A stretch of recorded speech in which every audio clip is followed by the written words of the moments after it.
Cut down day has come and gone in the NFL. There's been a number of trades and some very big non-trades as well. The biggest moves, most surprising moves as teams finalize their 2023 rosters. Coming up on today's Peacock and Williamson. NFL analyst Brian Peacock and former NFL scout Matt Williamson bring you expert NFL analysis every day in less than 30 minutes. Get an inside look into the NFL on the field and in the front office. With elite breakdowns, next-level analysis, and in-depth information only for the real NFL fans. This is Peacock and Williamson, and it starts now.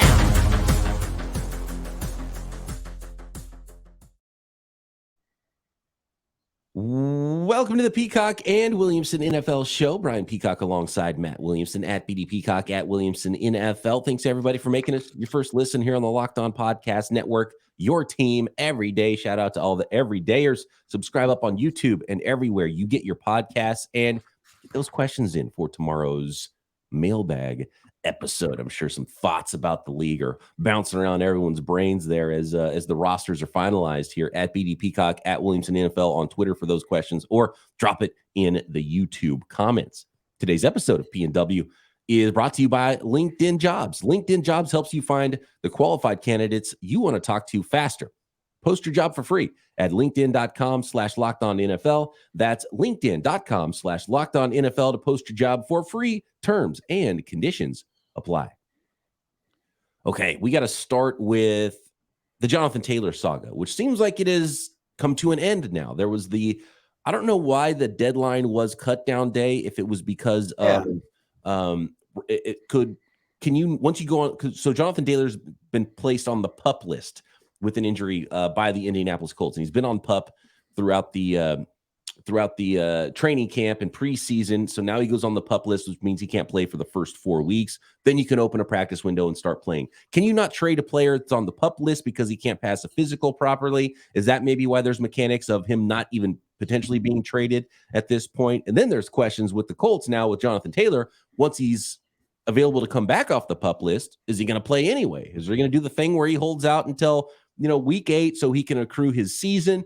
He's not going to hold out all year long, because all it does is he doesn't accrue a year and he would just be under contract again instead of being a free agent. And you wouldn't even have to go through the franchise tag dance. So does this truly end all possibilities of a trade of Jonathan Taylor? And do you think that the Dolphins should have ponied up more to go get him? They cleared some salary cap space. It looked like it could have been something that was figured out. And clearly the Colts put it out there. They wanted a first rounder or first round value, and no team was willing to meet that. So we don't have these answers, but I have a lot of thoughts and speculation. The one answer we now have is it doesn't matter what team it is, Jonathan Taylor will not play NFL football for the first 4 weeks of the season, no matter what. I mean, if he gets traded, that team doesn't get to take him off the PUP list magically. He is a PUP player for four games. Now, I don't understand why they arbitrarily made that deadline. I mean, deadlines usually get stuff done, so if you get a deadline in there, but it doesn't seem like it was a hard out, as us radio people like to say. Like, if you don't get it done, why can't we have a talk? Why can't Miami call him tomorrow? Right. You know what I mean? I think it could still get done, but now and part of it is maybe the Dolphins had to go through the agent to also strike a deal, and they couldn't figure that part out of it either. So there's, it's not like he's going to, if he's holding out and wants a new deal, it's not like he's going to go play for another team without a new deal either. So there's, it gets very difficult to make a deal like this happen, because you have to satisfy everybody if you're a Dolphins, or if you're the Dolphins or any other team that's trying to make this deal happen. But now, let's say he was traded, maybe he's not injured enough to be out for 4 weeks, and he could have played right away for you. Or maybe he's kind of inactive for a week and then he starts playing in week 2 or week 3, So you miss a month of the season. Well, now your value is lower. And so now you're really not going to get what you're looking for. So it just makes it that much more difficult, because I'm sure the asking price would still be the same after 4 weeks for the Colts as it was before cutdown day. So you also mentioned passing a physical earlier, and you talked about the injury. And I don't know this. I'd say, does he even hurt at all? I mean, like, my big toe's bugging me. I'm going to, I have a hangnail. I don't think there's any issue like passing a physical or anything. I mean, I'm totally guessing. I don't know, but I don't think he's hurt at all. It certainly felt like it was a hold-in situation where the Yeah. injury was not really something that would have kept him out, but we don't know that for sure. But one thing that could work to the Colts' favor over this 4-week stretch, he's not going to be a Colt, or he's not going to be a Colt player for 4 weeks at least. Running backs are going to get hurt in the next couple of weeks, so might a team that loses a back any of these upcoming weeks now be more eager to pony up, especially if it's a good team and a good back. So maybe that works to their favor, where this time of year is like the healthiest rosters are. It's not the best time to hold someone over the coals to get the most for your guy. So it kind of buys you another month. And frankly, at that position, I bet GMs aren't losing their mind that we won't have them for the first month of the year. You'd much rather have them for the last month of the year than the first month of the year, Yeah. December and January, much more important than September, especially as it pertains to running backs. And look, Jonathan Taylor's been the guy that never gets hurt. That was his whole MO, right? Right. Never gets practices. Hasn't missed a single practice or something like that in college in its entirety. And so then you think about, okay, well, trade deadline, this is obviously still going to be a conversation, right? Unless a new contract is done by the Colts. So even though there was that deadline of cut down day, the Jonathan Taylor trade talks are not going to end. I don't think so. Do other injuries happen? Do teams say, man, we really need that guy now? And, like the 49ers last year at the trade deadline, pony up that first round value, because that's exactly what this trade could have been. And I'm guessing that's what the conversation was, is like, okay, we need another fifth. We need a fourth next year or something thrown into this, because the 49ers trade for McCaffrey, if you don't remember, was a second, third, fourth in this year's draft, and then I think a fifth in next year's draft, or in the upcoming draft. That was the trade. So it was 4 picks worth, and you put them all together and you add up your chart, and it was about a first round value. So we could still see that happen, and I'm sure they're not going to get a first rounder for him. And the question is he valuable or is he not valuable? Because if he's not valuable enough to sign, then how's he valuable enough for a team to pony up the picks for and then also sign, right? And so are there any teams out there that value it so much more than maybe the Colts or other teams do? I can't remember off the top of my head a running back, and I'm not going to include McCaffrey because he's an outlier and his contract is way higher than any other back, but teams trading for a back and extending him. I mean, paying 2 things for this guy, like Seattle did for Jamal Adams or Khalil Mack trade, it usually doesn't work out great in any capacity, but with a running back, it seems like a double whammy bad idea. And so for the 49ers too, so this would be way more expensive because the Panthers already paid his signing bonus. So all you had was the yearly salary left, the base salary for Christian McCaffrey as the 49ers, and there was no guarantees left. So they could have cut him this offseason. They inherited the contract, but then they ended up restructuring. So now they do have more guarantees, and they kind of pushed some down the road to lower his cap number this year. But that gave him the flexibility because they didn't have to pay his full contract and didn't have to pay his signing bonus and weren't on the hook for guarantees and those types of things. So even that is, and Taylor's younger than McCaffrey was, but not by a lot. Is that even a difference in value there for those 2 players if you're comparing them? But of course, the Colts should be asking for what the Niners gave up for Christian McCaffrey, because they have one of the better running backs in the NFL, and they should be asking for that. The question is, will they get it, and is it worth it for a team to not only give up the first round value in trade or the number of picks it's going to take, but also pay him that contract? So 3 little nuggets to wrap this thing up for me is, I mentioned, a running back could get hurt. That certainly could happen. Or a coach / front office on the hot seat whose whole goal this offseason was to improve their running game goes 2-3 games with crappy run game and goes, we're going to get fired. I'm giving up a future pick and bringing a guy that can carry the football for us. And then my last thing to throw out to you, true or false, Jonathan Taylor has played his last game in a Colt uniform. And Ryan and I talked about this on Locked On Dynasty. Are there any Colt running backs you care about now? That's a big one. I feel like he has played his last snap with the Colts. And the other part of this is big stock up for Evan Hull, the rookie running back. Nice receiving back as well, and had a nice preseason, nice camp. And rookies can jump right in, and we've seen it. Late round rookies, undrafted rookies. That's a position where you can jump in and play early. And if he does play well early, then that's the Colts probably saying, "See, Jonathan," because that's the other side of this. Is like if the Colts end up okay at running back, because the names don't jump out at you. They even cut Kenyon Drake too, I think, right? So pretty sure, yeah, they're not. It doesn't seem like they're worried about it. And you have this young quarterback. You better make sure whatever that running back is can pass protect. So we'll see if there's another move that the Colts make, but it doesn't sound like this is over at all.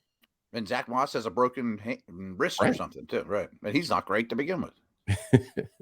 The Patriots have only one quarterback, Matt. That's got to change. And Colt McCoy, I think one of the most surprising cuts amongst all of the NFL cuts. And we'll get into those and some kicker situations that are just weird around the league next.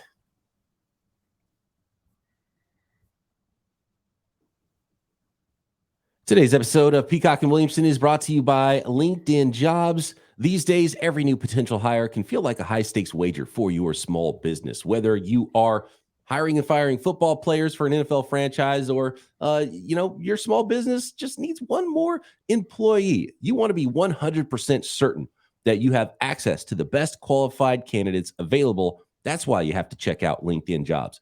LinkedIn Jobs helps you find the right people for your team faster and for free. It's super easy. I'm on LinkedIn. You're on LinkedIn. Go to where the most candidates already are for your job. And all you do is you add your job to the purple hashtag hiring frame to your LinkedIn profile to spread the word that you're hiring. Then use simple tools like screening questions that make it super easy to focus on the candidates with just the right skills and experience. You can quickly prioritize who you'd like to interview and hire. That is why small businesses rate LinkedIn Jobs #1 in delivering quality hires versus leading competitors. LinkedIn Jobs helps you find the qualified candidates you want to talk to faster. Post your job for free at linkedin.com/lockedonnfl. That's linkedin.com/lockedonnfl to post your job for free. Terms and conditions apply.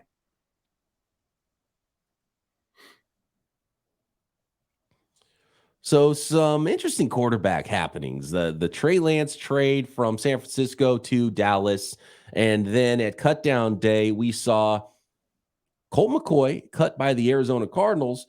And then I think the biggest shocker was the New England Patriots cutting not only Bailey Zappe, who people thought might be competing with Mac Jones for QB1 there this offseason, but also the rookie Malik Cunningham gets cut. So that leaves one and one only quarterback in Mac Jones in New England. So I heard Nate Tice on the Athletics podcast say something along these lines a couple weeks ago, that Belichick is just toying with the rest of us. He's playing Madden on the super hardest level on purpose because he's had such success. I'm just going to draft defensive players and see if I can win without offense. I'm going to see if I can do the most unorthodox things and still beat Madden. You know what I mean? I obviously don't play Madden because I'm saying this wrong. But it sure feels, I mean, his GM moves feel like it's true. Like, how can I make this harder on myself? And keeping one quarterback is bonkers to me. But I do think anyone that listened to us during the whole Bailey Zappe explosion last year, I don't remember your opinion. I apologize. But I thought it was laughable. I thought he's a borderline NFL player, let alone starter. He can hardly throw the ball. I mean, I thought it said more about Mac Jones than it did about Bailey Zappe. The fact that you would bench Mac Jones for this rookie Bailey Zappe. And look, they drafted him, so they had to like Bailey Zappe at some point, and they were willing to put him in a football game. And he played okay. It was like, okay, we found a nice backup, but it was never, they found this is the next Tom Brady, right? That was never the thought. But my thought was, maybe Mac is truly on shaky ground with the Patriots and Bill Belichick if he would be possibly willing to go to Bailey Zappe already. And apparently that is not the case now. And so everybody knows it. Maybe that's part of it, is like, look, sending a message. And Malik Cunningham could come back on the practice squad for the New England Patriots, and then you bring in another veteran backup, and then now you got your three quarterbacks. But it is kind of strange, and it was surprising because you see Bailey Zappe's getting cut, and you're like, oh, big win for Malik Cunningham. Man, they must really like that rookie this year, like they like the rookie last year. And nope, he got cut too. So I wonder if that's like a Colt McCoy landing spot. I know we're going to bring him up, but that would make a lot of sense. It's kind of Mac, you're the guy, but maybe we need a big brother for you. We saw your, I'll be kind, disconnect with the offensive staff last year. Let's make sure that doesn't happen.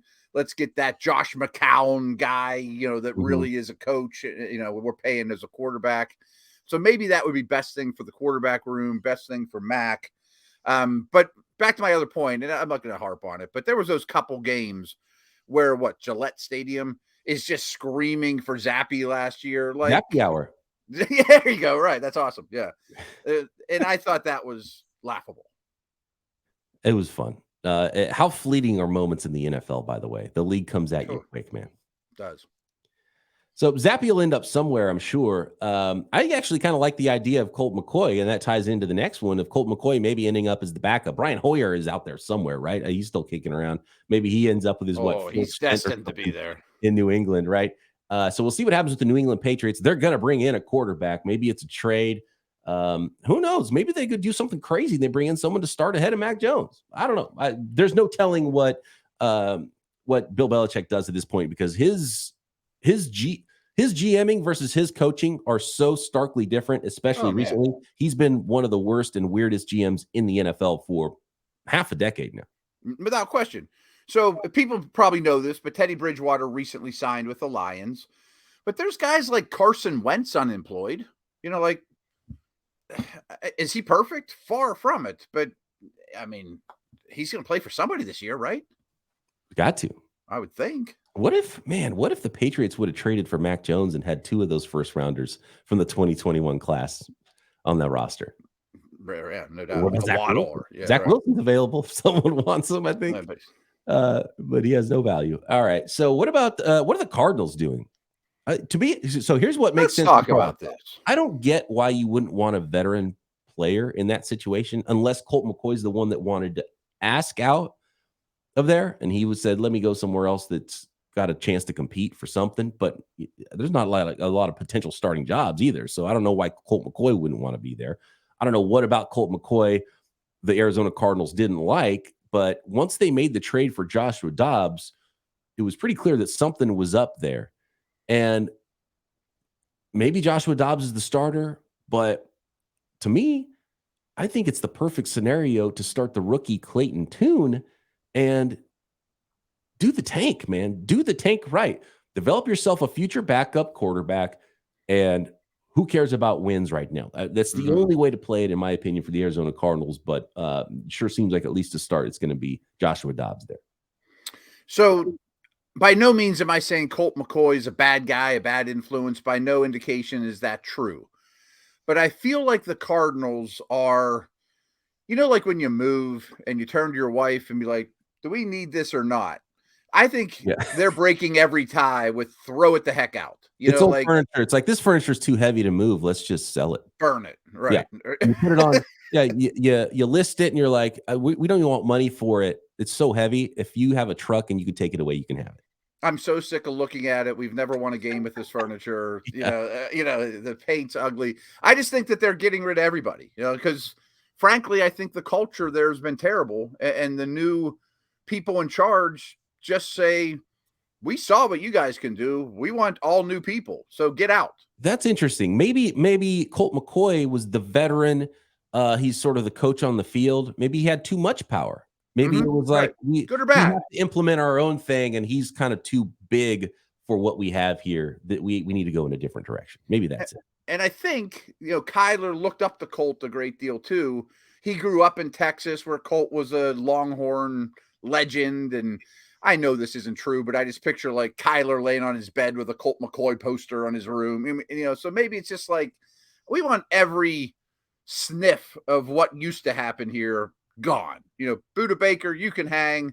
If Larry Fitzgerald or JJ Watt were still around, you guys could hang. But everybody else got to go. This stinks. Burn it all. Were there any other cuts that stood out to you? There's been a number of minor trades. One trade, a lot of tweaking. Yeah, a lot of tweaks, a lot of late round stuff. Actually, hold on. You know what? Next, Matt, okay. I want to talk about one trade that might actually be, it's such a minor trade, but it might be a lot more significant than it looks like on paper because of what else is going on with some holdouts in the NFL. Jonathan Taylor, not the only disgruntled player, maybe not disgruntled, but at least angling for a better deal than what they have offered right now. Let's get into that one next. Thank you once again, everybody, for making Peacock and Williamson your first listen on the Locked On Podcast Network. Make sure you are subscribed up, being every day or on YouTube or everywhere you get your podcasts. So the Kansas City Chiefs, Matt, have traded for a defensive tackle. And it's not a name that blows you away as far as, oh my gosh, something big is happening with the Kansas City Chiefs, but it might be a sign that they need bodies because they're preparing for Chris Jones to not be on the field when the season kicks off this year. Yeah, I did have one. I'm going to get that in a second, but I did find it a little interesting. This is a tiny blurb that the Raiders cut Alex Bars because he's basically a starting guard for them. I mean, so that's how bad their situation is. But anyway, let's talk Chris Jones because here's my take on it. And I don't really fault him for this, but we mentioned McCaffrey earlier. I think there's 3 outlier contracts in the league right now that McCaffrey is paid way more than Barkley, what Taylor will get, Josh Jacobs. And I think everyone's cool with that because he's a weapon. He's not a running back. Okay. Deshaun Watson has an outlier contract that only one team would have paid. You know, like if Lamar, Burrow, Herbert go to their respective owner and say, I want the Watson deal. Sorry, we're not playing that game. Only one team's playing that game. We can talk anything else you want. And I also think the Aaron Donald contract is a massive outlier too. I mean, this kind of affects Bosa, but it affects Jones more because they're apples to apples in terms of position. I think he's making like $5 or $6 million more than any defensive player. And I'm not saying it's a lifetime achievement award, but he's the best defensive player we've ever seen, basically. You know, like, hey, Chris, when you get to that status, we'll talk about making you an outlier contract. But to Jones's credit, if I'm his camp, I go to the Chiefs and say, I may have outplayed that guy last year, Donald, or I'm at least to his level, and I'm the only D tackle that can say that in the league right now. And without me, you're not winning Super Bowls. And he's not wrong. You know, I mean, I see his side of things, but outlier contracts are really hard to negotiate with, and Donald's definitely is one. But this brings me to one other thing. I mean, no one's going to fight me that the 3 most important Chiefs are Jones, Mahomes, and Kelsey, right? I mean, obviously, especially with Tyreek gone. But the other 2, the dudes on offense, are making way less than market value right now, almost in a Brady-like manner. Like when Mahomes signed his deal, wow, we were blown away. But he could easily go back to them if he wanted to play hardball and say, I'm way underpaid. And he'd be right. Yeah. And Kelsey should be an outlier contract for tight ends and isn't. I mean, he should be the highest paid wide receiver in the league, and he isn't because they're being good teammates. Right. And also the tight end market's just kind of screwy. No doubt. Yeah, but he could easily say, I want to be the 4th outlier contract because I'm the Aaron Donald of tight ends. But he isn't, and he hasn't. Mm-hmm. So instead, they win a lot of games. Yeah.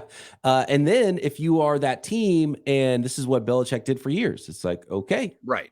We let people walk. It's what we do. And we keep bringing in new stuff because we've got the head coach quarterback combination. And that's the thing we need most, more than anything. And so we'll see if it ends up getting that way. And that Donald contract, I have a feeling, is a huge sticking point for both the defensive line holdouts that are happening right now in the NFL with Chris Jones and Nick Bosa.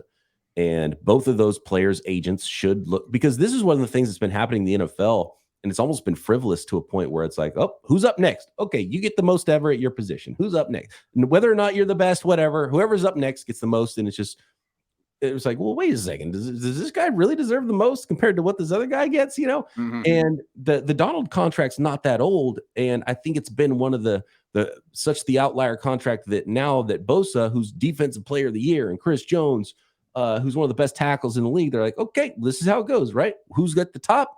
This is the highest paid defensive lineman. We're going to go over the top of that contract. And just the difference is so huge. I think Quinnen Williams now, who just That's what I was signed gonna bring up, right? $24 million a year, Donald is nearly $32 million a year. That's $8 million. So Huge outlier. that's a gap that you can't close if the team says, cool, we'll go $25 million. We'll give you a little more than Quinnen. And he says, no, I want a little more than Donald. And they say, no. And so that's a big gap to close. And I'm sure we've seen the Boses play hardball before in the past. And Nick is probably looking at this like, I want the Donald money. And the 49ers are saying, no, we'll give you the TJ Watt money plus a little bit more. And you could see how, and the teams aren't wrong for digging in, and the players aren't wrong. I get both sides. But at some point, you got to figure it out and get a deal done. And the further along we go, the more it seems like these might actually get into the season, and that these players would be willing to give up their game checks early in the year to get that bigger guarantee, that more per year long term. This isn't the case for Bosa, as you well know, but I'm almost certain Chris Jones is paying $50,000 a day to do this for many days now. Like his situation is not the same. He's not on a rookie deal. They gave him a big contract recently. He's just up after the season. So I think we've talked about this recently. Like, I think if you grabbed Andy Reid and Chiefs ownership and said, what's the most important things we need for this roster? He's going to say Mahomes, of course. Number 2, protecting Mahomes. Okay. Number 3, give him one stud receiver and we'll fill in the blanks with the other skill guys. 4, a pass rush, because we're going to win a lot and, we need to rush the passer, much like the Colts did with Peyton Manning. They're going to pay Freeney. They're going to pay Mathis. But the linebackers, who cares? They can come and go. So what if they trade Jones, though? Could he actually go somewhere? I mean, if he's really playing hardball, I think he's more likely to get traded than Bosa. And one of the things that does facilitate these trades is the teams that need a thing and don't have it, it's more valuable to those teams. It's like the have and have nots thing. And when you have it, you're like, we could probably get this other thing. Is that better? And you're looking at the numbers and you're crunching the numbers. What can we do with this draft pick? Who else could we sign that we're going to have to cut eventually, but we could re-up these other guys instead. So now we're getting a draft pick, and now we're going to be able to sign this player and this player. So we're getting 3 or 4 players for one if we trade them. And then the team that needs a star player that doesn't have them was like, oh my God, I'll give up anything because I need this thing that I don't have. And when those two things collide, I tend to think that both of these holdouts, if they do go into the season, the players will show up eventually and they'll play the second half of the year. And then that will make it more likely that they're traded in the coming off season. But I'd be shocked if either one is traded right now because of where those teams are from a competitive standpoint. Agree. And they want to win now. And again, like the Jonathan Taylor thing, rather have you in December and January than September anyway. But you got to win those games in September, or else you might not be playing in January. Right. I don't think either one of those guys gets traded. They're way too important to contending teams. But if I were the GM of the Bears with all that cap space and my D-line issues and 2 first-round picks, I think I'd give them a call. I have no doubt that calls have been made on those guys. Yeah. But I don't think anything will happen now. If it gets ugly, though, I think that could be the catalyst to future trades happening, but most likely in the 2024 offseason. Makes sense. I'm in on that. Some other cuts around the NFL, a lot of linebackers getting cut. Some names that are familiar to folks out there, like Jalen Smith. I didn't even realize he was still in the league. The New Orleans Saints cut the former Packer. Deion Jones was cut by the Carolina Panthers, and Christian Kirksey in a cap cutting move was cut by the Houston Texans in their new defense. Okay, yeah, Bradley Roby was another name I saw. I know he's not a linebacker. Right. I don't have much to say about that. I mean, there wasn't huge cuts around the league. There are some more small. Yeah, go ahead. Yeah, I'll give you a couple more that I found interesting. James Robinson, he was the undrafted guy for the Jaguars, came out of nowhere, and he was great. And all of a sudden, like how quickly, it's like 3 teams later, he was traded to the Jets last year, right? And then now he ends up with the Giants and still gets cut. So that was an odd career. And he never. Speaking of, I mean, James Robinson's the guy that gets hurt. He wasn't a bonus baby or anything. He made as little as you can and never got a chance to re-up and get a big contract. He did get he was already on his 5th team, by the way. So he did get a $4 million contract per year with the Patriots, but was released with an injury designation last year too. So Okay. So Unfortunately, some of those guys now you look at and say, we may never hear from him again. right. Yeah, that's Here's a lot another of one. How about this? opportunities. Former first rounder Alex Leatherwood was cut last year by the Raiders. He was put on waivers because he was on a rookie contract. Mhm. Chicago Bears claimed him off of waivers, and then Chicago Bears now cut him this offseason. Like we might see him in the XFL now. You know, like he's one of it's those. just I think he's one of those. I think he's just a bust. I mean, sorry. Last note here with some of the cuts is the weird kicker stuff happening around the NFL. Michael Badgley was cut by the Tennessee Titans. The Titans then sent a future 7th round pick, I think it's a 2025 7th, to the Patriots for Nick Folk.